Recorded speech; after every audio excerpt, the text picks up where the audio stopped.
बिस्मिल्लाहिर्रहमानिर्रहीम, अस्सलाम वालेकुम। Welcome to my kitchen. आज मेरे किचन में बन रही हैं टोटिया। ये बहुत ही आसान है घर में बनाना, बहुत ही झटपट बन जाती हैं। अगर आप मैक्सिकन खाना खाना पसंद करते हैं तो जैसे quesadilla, टैकोस और इंचलाडा वगैरह, तो आपके लिए ये वीडियो बहुत ही फ़ायदेमंद साबित होने वाली है। तो ज़रूर इसको देखिएगा शुरू से एंड तक। बहुत ही झटपट और बहुत ही आसानी से आप ये टोटिया घर में बना सकते हैं। तो चलिए इनको बनाना स्टार्ट करते हैं। लेकिन उससे पहले अगर आप मेरे चैनल पर नए हैं तो काइंडली इसको सब्सक्राइब कर लें और साथ ही बेल आइकन को भी प्रेस कर दें ताकि मेरी हर नई आने वाली वीडियो की नोटिफिकेशन सबसे पहले आप तक पहुंचे। तो सबसे पहले मैंने यहाँ पर एक बॉल ले लिया और इसके अंदर अब 1.5 कप में मैदा शामिल करूँगी। तो ये 1 कप मैंने इसमें ऐड कर दिया है। अब इसमें आधा कप मैं और ऐड कर रही हूँ। अगर आप मैदा यूज़ नहीं करना चाहते तो इसकी जगह आप गेहूँ का आटा भी यूज़ कर सकते हैं। आधा चाय का चम्मच इसमें मैंने बेकिंग पाउडर ऐड किया है। नमक इसमें जाएगा हस्बे ज़रूरत। और 1 चाय का चम्मच इसमें मैं बटर यूज़ कर रही हूँ। अगर आप बटर नहीं इसमें ऐड करना चाहते हैं तो 1 चाय का चम्मच आप घी का भी यूज़ कर सकते हैं। तो अब इन तमाम चीज़ों को मैं अच्छे से मिक्स कर लूँगी। ये देखिए इस तरीके से। उसके बाद थोड़ा थोड़ा इसमें पानी ऐड करूँगी और एक नॉर्मल सा डो तैयार कर लूँगी। हमने इस डो को ना बहुत ज़्यादा सॉफ्ट रखना है और ना बहुत ज़्यादा हार्ड, बस नॉर्मल सा एक डो तैयार करेंगे। जिस तरीके से हम रोटियों का अपना डो तैयार करते हैं इसी तरीके से हमने इसको गूँधना है। तो थोड़ा थोड़ा मैं इसमें पानी ऐड कर रही हूँ, इसको अच्छे से गूँधती जा रही हूँ। तो 3 से 4 मिनट के लिए हम इसको अच्छे से गूँधेंगे।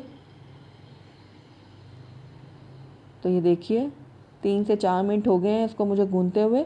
अब ये अच्छे से गूँध चुका है मैदा। तो ये देखिए बिल्कुल नॉर्मल सॉफ्ट ये आटा गूँध के तैयार कर लिया है मैंने। अब इसको कवर कर दूँगी और तकरीबन 10 से 15 मिनट के लिए इसको रेस्ट के लिए छोड़ दूँगी। तो 10 से 15 मिनट हो गए हैं इसको मैंने रेस्ट पे छोड़े हुए। अब इसको एक दफ़ा मैं दोबारा से निकाल के अच्छे से नीट कर लूँगी। ये देखिए इस तरीके से।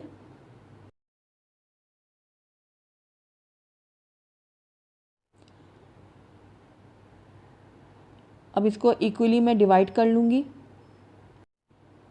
तो देखिए डो को मैं इक्वल पार्ट में डिवाइड कर रही हूँ इस तरीके से। अब मैं इनके छोटे छोटे से पेड़े तैयार कर लूँगी। ये देखिए इस तरह से।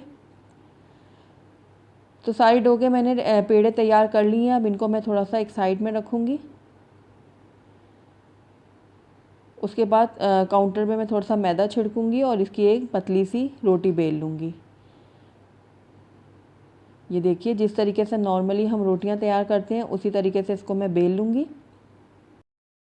हम इसको मोटा नहीं बेलेंगे बल्कि थोड़ा बारीक बेलेंगे। तो ये देखिए इसको मैं अच्छे से बेल रही हूँ। तो रोटी को मैंने अच्छे से बेल ली है। ये बिल्कुल अब रेडी है। आइए अब इसको हम तवे पे रखते हैं। तो तवे को मैंने लो फ्लेम में रखा हुआ है। अब इसके ऊपर हम अपनी ये टोटियाँ डालेंगे और टोटिया को हमने बहुत ज़्यादा देर तक नहीं सेकना, बस हल्का हल्का सा इसको सेकेंगे। कुछ सेकंड 20 से 30 सेकंड एक तरफ से और 20 से 30 सेकंड दूसरी तरफ से।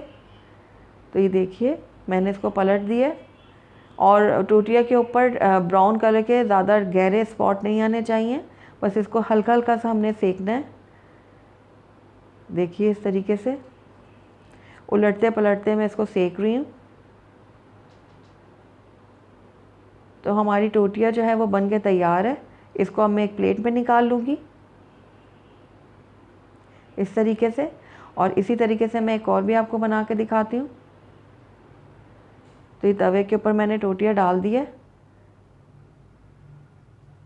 पलट लूँगी इसको अब मैं।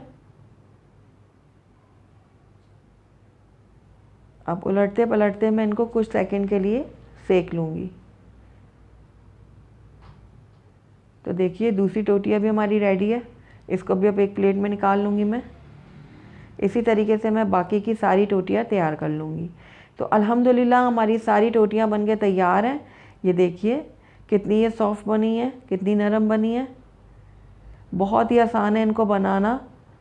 तो आप इनको एक दफ़ा बना लें और 1 हफ़्ते के लिए फ्रिज में इनको स्टोर कर सकते हैं। प्लास्टिक शीट में डाल के इनको फ्रिज में आप 1 हफ़्ते के लिए स्टोर कर लें और जब दिल चाहे इनको निकाल के बना लें। तो ज़रूर ट्राई कीजिएगा मेरी इस रेसिपी को।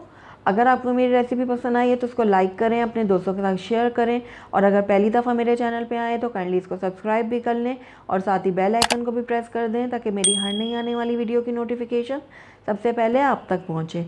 और कमेंट करके मुझे ज़रूर बताइएगा कि आपको मेरी रेसिपी कैसी लगी। Thank you for watching. अल्लाह हाफिज़।